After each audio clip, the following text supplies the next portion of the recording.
अवधूत चिंतन श्री गुरुदेव दत्त श्री स्वामी समर्थ।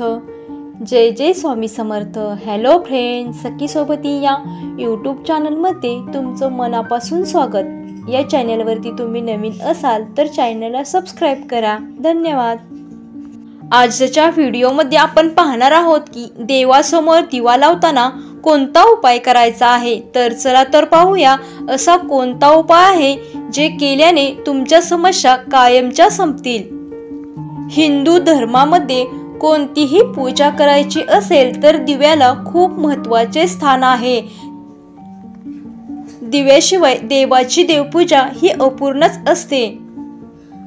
हिंदू धर्मात प्रत्येक प्रसंगी आणि प्रत्येक पूजेत दिवा हा लावला जातो। दिवा हा केवळ प्रकाशच देत नाही तर घरात सकारात्मकताही निर्माण करतो। देवाच्या पूजेच्या सुरुवातीला दिवा लावावा असा नियम आहे। कोणतीही पूजा करायची असेल तर त्याची सुरुवात ही दिवा लावूनच केली जाते। दिव्यानेच देवाची आरतीही केली जाते। अनेक जण घरातील देवघरातही अखंड दिवा लावतात। हिंदू धर्मात शुभ असो वा अशुभ प्रत्येक प्रसंगी आणि प्रत्येक पूजेत दिवा हा लावलाच जातो। शास्त्रात दिवा लावण्याची विशिष्ट पद्धत सांगण्यात आली आहे।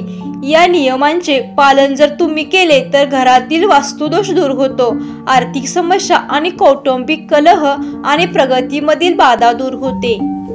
घरात जर सतत भांडणे कटकट निर्माण होत असेल तर तुम्ही सकाळी आणि संध्याकाळी आवर्जून दिवा लावावा।